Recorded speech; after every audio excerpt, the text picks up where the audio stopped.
right here. And this game is the complete opposite, kind of the Bengals-Raiders game. Because for the most part, the refs were like... Do you guys remember Celebrity Deathmatch? On MTV? Yes. Mills Lane, the referee, I'll allow it. They were just letting them fucking fight, and they like the only time they really called penalties were when they were obviously bad infractions. They were just letting shit fly. That in a regular season game, most officials would have fucking ejected people, but they were like, let them fight. But you've seen A Christmas Story. You don't want to put your lips or your tongue to metal, so they're not blowing the whistle. Yep. It was 3 degrees. Yeah, it's a good point. But anyways, speaking of not wanting to be there, did the Patriots show up? Because the Bills beat them 47-17. Bill Belichick showed up. His rest of his team embarrassed. That was awesome. I can't remember the last time I've seen the Patriots get embarrassed like that. You haven't under Bill Belichick's area. That was the worst loss he's ever suffered in the playoffs. Yeah. And we're just going to go through this. That was just great.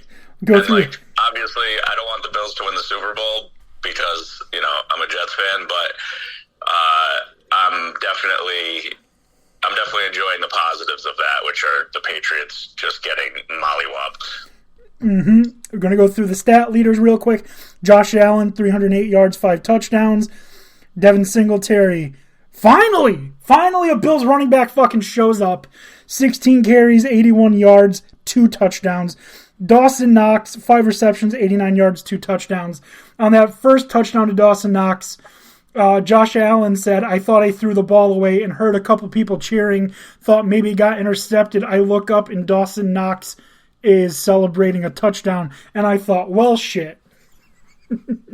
I gotta say, Dawson Knox, in my opinion, is one of the most improved players in the NFL, because last year he couldn't catch a cold in bathing shorts in February in Buffalo, but now he's catching everything like he's a vacuum. Yep. On the other side, Mac Jones... Knew the NFL would test him for steroids. Yeah. Oh, yeah, I'm sure. I mean, I don't think there's a need to test a 6'5", 235-pound player for steroids. But yeah, go ahead. Need to test him for stickum. Yeah. But Mac Jones, a respectable 232 yards, 2 touchdowns, 2 interceptions. Not bad for, a rookie quarterback's debut in the playoffs. Damian Harris, a disappointing 9 carries, 30 yards. Kendrick Bourne, 7 catches, 77 yards, and 2 touchdowns. Not a good game for the New England Patriots. Also, not a good game for my buddy Chris, because at the end there, when Kendrick Bourne caught his second touchdown, the play before, Hunter Henry was thrown a very low pass and almost caught it for a touchdown. Had Hunter Henry caught that pass and got that touchdown, Chris would have won like $2,700. So that sucks. That's a kick in the balls. That's almost worse than the beating that the Bills dealt out. Yeah. Anyways, not much to say about the Bills game. Bills crushed the Patriots. Perfect performance by the Bills. Stage was too big for Mac Jones, but he's getting experience, and just the Bills, they had the perfect game plan. Everything they did worked, and I think the momentum was completely lost when Hyde intercepted that ball. Mm-hmm. You're right. The Bills move on. We'll tell you who their opponent is later. But the next game, we come across Tampa Bay Buccaneers, Philadelphia Eagles. This game was played at 1 o'clock on Sunday. I think so. Yeah, Tom Brady looked decent, 271 yards, 2 touches. Keshawn Vaughn, 17 carries, 53 yards, and a touch. Remember, there was no playoff Lenny this week. He's still injured. Keshawn Vaughn filled in nicely, took care of business, and they come away with a 31-15 victory. Mike Evans, 9 catches, 117 yards, 1 touchdown. On the other side, Jalen Hurts, 258 yards, 1 touchdown, 2 interceptions. Jalen Hurts also leading rusher, 8 carries, 39 yards. Dallas Goedert leading receiver, 6 catches, 92 yards. The Eagles I don't think they're very good. A lot of people like Jalen Hurts. I don't find him to be a very good quarterback. Is he better than some? Yeah. Is he good? I don't think so. I stopped watching this game after the second touchdown. Yeah. I decided to go play poker. I was at a bowling banquet, so. Yeah, it was rough. It was definitely rough. Giovanni Bernard also had himself a decent day, carrying the ball. 13 carries, 44 yards. So, a good rushing day for the Buccaneers for being without their top two backs. It's nice for him to be able to fill in like that.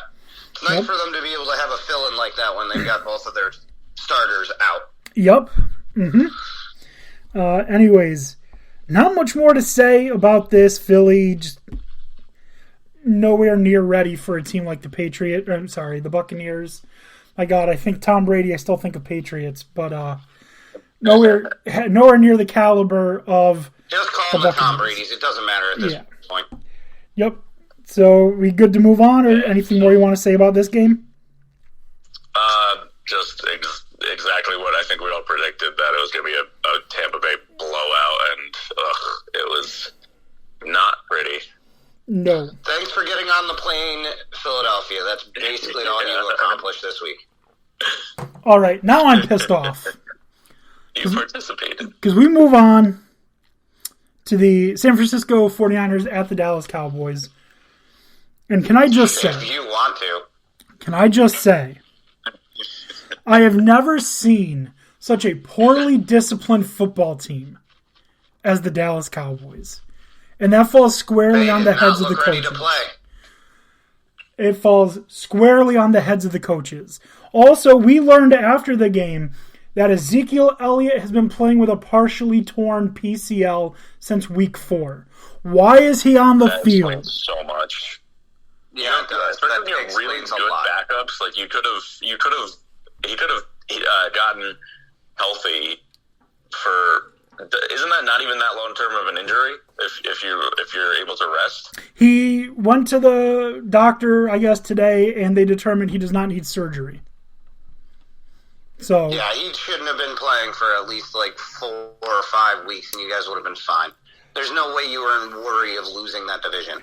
But that's not why, in my opinion, he was so ineffective for most of the year. And I say that kind of sarcastically because I think most people agree the benchmark for a running back is 1,000 yards, right? If you can run for 1,000 yards, you're having a successful season. He was up over 1,000 yards. But we expect more from Ezekiel Elliott because most of his yards came in burst games, not consistent game to game to game. And that's because the offensive line is just straight fucking trash. Yeah, your offensive line has taken a huge downturn, and fucking boy did San Francisco expose that.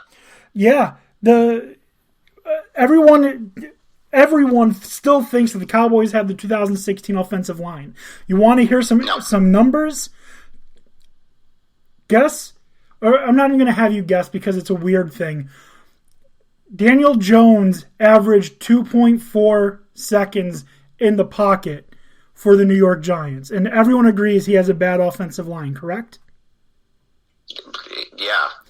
I don't know when the last time the Giants had a good O-line. 2013? That's being generous. Tua Tagovailoa had 2.2 seconds of pocket time on average. And we all agree the Dolphins have a terrible offensive line, correct? Yep. Dak Prescott had 2.3 seconds.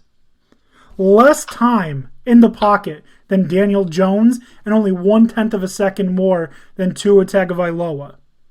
How do you expect a team to succeed when the offensive line can't block, can't pass protect, when they can't run block? How do you succeed with that? And also, even worse, Dak was not the most sacked because he is capable. Athletic. He's athletic and capable of escaping the pocket, expanding the pocket, and then getting the ball out or running when needed. However, the Cowboys were the most penalized team in the NFL, and more than half of those came on offensive holding on the line or tight ends, or false starts or hands to the face or block in the back. When you have every big play called back, when you are literally taking away touchdowns, taking away 40-yard passes, taking away first downs, and putting your team at 1st and 20, 2nd and 15, 3rd and 20, how are you supposed to be successful? You're not. It's not going to happen. And the big issue is the offensive line, their inability to block, and they're not disciplined, which stems from coaching. Mike McCarthy is not a good coach. He needs to be fired. He cannot remain the head coach of the Cowboys. And you ask, or you look anywhere on the internet at any analyst, Nick Wright, Emmanuel Acho, Dan Orlovsky, whoever you agree with, Stephen A., Skip, Colin Cowherd, doesn't matter who you like, who you hate, they all say the same thing. Mike McCarthy needs to go. And Mike McCarthy's probably run his course, and I think this game proved it more than anything else. I mean, there's talent on there, but the team's not disciplined. They don't do the small things right that you need to have a team that's going to be able to compete and be successful. Plain and simple. Exactly. The offensive... I can live with losing one game because of bad penalties on the defense. Thanksgiving, Anthony Brown, 4 pass interferences directly led to that loss against the Raiders. You can live with a game like that. But when your offense is constantly sabotaging itself, you can't live like that. You cannot win like that. It's not sustainable. You're going to get Ezekiel Elliott hurt worse. You're going to get Tony Pollard hurt worse. You're going to get Dak Prescott hurt again. You're going to destroy relationships with Dak and Amari, Dak and CeeDee Lamb, Dak and Cedric Wilson. Because who is the blame? You can thank the 49ers because you got a year to figure it out, man. There's a lot of things that need to be figured out, and you're probably right starting at the head coach. And I'm sure if we're talking about it, Jerry Jones is hearing it. So you've got a year to figure it out because the names on that roster are pretty solid names to have on a team. So yeah, and I think Jerry Jones basically said after the game, that the problem was the coaching. He said something about you've got to be able to win with these players. Yep, but then he also said firing Mike McCarthy is not on the table. Yeah, well, don't trust anything Jerry says until it's actually happened. All right. Now, I do just want to get into the officials again because the penalties called on Dallas, I think all but one of them were warranted. So 13 out of 14 correct. I'll give them that. But Micah Parsons was literally held on every play, and they did not call it. He was choked on one play. Brandon Ayuk had his arm around Micah Parsons' neck in front of a referee, and it did not get called.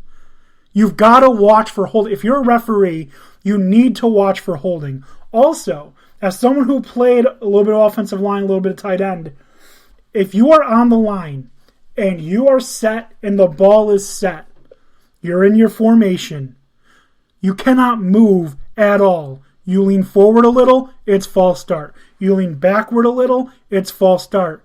You lift your head up, it's false start. Why were they not calling false start on Trent Williams moving his foot every single play? Every single play, he moved his left foot, and they did not call a single false start on it. That's a good question. Although I don't want to hear the controversy at the end because unlike the call in the Cincinnati game, all those players in a 2-minute drill should recognize the fact that the ref has to place the ball. The fact that the ref ran into Dak Prescott means nothing to me because the ref was trying to get there as fast as he possibly could to at least give them a chance. And the fact that no one else on the field recognized that he needed to be given the ball first goes back to exactly what you were saying. Coaching is the real problem. Coaching. And the bigger problem is why are you running that play with 14 seconds left and not when you had 1:15? Why was that play even called? Yeah, that's a good question too. It also goes back to coaching.